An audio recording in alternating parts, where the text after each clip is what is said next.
The advance ಕಥೆಯ ಸಾರಾಂಶ. ಇದು ಕಾರ್ಮೆನ್ ಎಂಬ ಸೇವಕಿಯ ಕತೆ. ಕಾರ್ಮೆನ್ ಒಬ್ಬ ಕಪ್ಪು ಜನಾಂಗದ ಮಹಿಳೆ. ಈಕೆ ಬಿಳಿ ಜನಾಂಗದ ಒಬ್ಬ ಶ್ರೀಮಂತ ಮನೆಯಲ್ಲಿ ಕೆಲಸದವಳು. ಕಾರ್ಮೆನ್ ಫ್ರಾಂಕೋಯಿಸ್ ಎಂಬ ಚಿಕ್ಕ ಹುಡುಗಿಯನ್ನು ನೋಡಿಕೊಳ್ಳುತ್ತಿದ್ದಳು. ಫ್ರಾಂಕೋಯಿಸ್ಗೆ 2 ತಿಂಗಳಿದ್ದಾಗಿನಿಂದಲೂ ಅವಳು ಆ ಮನೆಯಲ್ಲಿ ಕೆಲಸ ಮಾಡುತ್ತಿದ್ದಳು. ಒಂದು ದಿನ ಸಂಜೆ ಫ್ರಾಂಕೋಯಿಸ್ ಊಟ ಮಾಡಲು ನಿರಾಕರಿಸಿದಳು.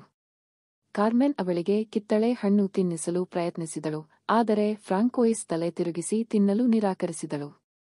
ಫ್ರಾಂಕೋಯಿಸ್ನ ತಾಯಿ ಅತಿಥಿಗಳೊಂದಿಗೆ ಬೇರೆ ಕೋಣೆಯಲ್ಲಿ ಬ್ರಿಡ್ಜ್ ಆಡುತ್ತಿದ್ದರು. ಅವರ ಮಾಲಕಿ ಅತಿಥಿಗಳಿದ್ದಾಗ ತನಗೆ ತೊಂದರೆ ಕೊಡಬೇಡಿ ಎಂದು ಕಾರ್ಮೆನ್ಗೆ ಈಗಾಗಲೇ ಹಲವು ಬಾರಿ ಎಚ್ಚರಿಕೆ ನೀಡಿದ್ದರು. ಆದರೂ ಕಾರ್ಮೆನ್ ಫ್ರಾಂಕೋಯಿಸ್ನ ಬಲವಂತವಾಗಿ ತಿನ್ನಿಸಿದಳು. ಇದರಿಂದ ಫ್ರಾಂಕೋಯಿಸ್ ಜೋರಾಗಿ ಅಳಲು ಪ್ರಾರಂಭಿಸಿದಳು. ತಕ್ಷಣವೇ ಮಾಲಕಿ ಅಲ್ಲಿಗೆ ಬಂದು ಫ್ರಾಂಕೋಯಿಸ್ಗೆ ಬಲವಂತ ಮಾಡಬೇಡ, ಅವಳಿಗೆ ದ್ರಾಕ್ಷಿ ಕೊಡು ಎಂದು ಹೇಳಿದಳು.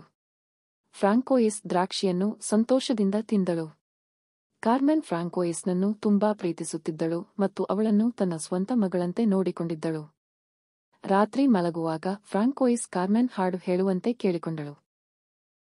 ಕಾರ್ಮೆನ್ ಹಾಡು ಹೇಳುತ್ತಿರುವಾಗ ತನ್ನ ಮಗ ಹೆಕ್ಟರ್ ಬಗ್ಗೆ ಯೋಚಿಸುತ್ತಿದ್ದಳು.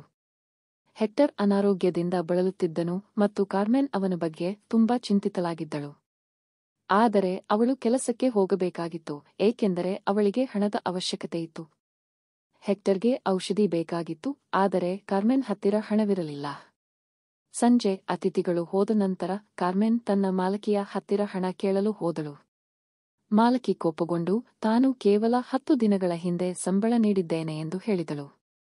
ಕಾರ್ಮೆನ್ ತನ್ನ ಮಗ ಅನಾರೋಗ್ಯದಿಂದ ಬಳಲುತ್ತಿದ್ದಾನೆ ಮತ್ತು ಅವನಿಗೆ ಔಷಧಿ ಬೇಕು ಎಂದು ವಿವರಿಸಿದಳು. ಮಾಲಕಿ ಕಾರ್ಮೆನ್ಗೆ ಹಣವಿಲ್ಲ ಎಂದು ಹೇಳಿ ಮರುದಿನ 500 ಫ್ರಾಂಕ್ಗಳನ್ನು ನೀಡುವುದಾಗಿ ಭರವಸೆ ನೀಡಿದಳು. ಕಾರ್ಮೆನ್ ಮಕೆಲೆಕಲೆಗೆ ತನ್ನ ಮನೆಗೆ ನಡೆದುಕೊಂಡು ಹೊರಟಳು. ದಾರಿಯುದ್ದಕ್ಕೂ ಅವಳು ತನ್ನ ಮಗನ ಬಗ್ಗೆ ಯೋಚಿಸಿದಳು. ಆ ರಾತ್ರಿ ಅವಳು ಬೈಜಾ ಬೀದಿಗೆ ಸಮೀಪಿಸುತ್ತಿದ್ದಂತೆ ಮಹಿಳೆಯರ ಅಳುವುದು ಕೇಳಿಸಿತು. ಮುರಾನ ಮೌನು ಮೇಕೌಂಡ ಹೇ, ಹೆಕ್ಟರ್ ಹೇ, ಮಾನ ಮೌನು ಮೇಕೌಂಡ ಹೇ. ಅವಳು ತನ್ನ ಮಗ ಹೆಕ್ಟರ್ ಮರಣ ಹೊಂದಿದ್ದಾನೆ ಎಂದು ಅರ್ಥ ಮಾಡಿಕೊಂಡಳು. ಈ ಕಥೆಯು ಕಾರ್ಮೆನ್ನ ಬಡತನ, ಅವಳ ಮಗನ ಮೇಲಿನ ಪ್ರೀತಿ ಮತ್ತು ಸಮಾಜದಲ್ಲಿ ಅವಳು ಎದುರಿಸುತ್ತಿದ್ದ ತೊಂದರೆಗಳನ್ನು ವಿವರಿಸುತ್ತದೆ.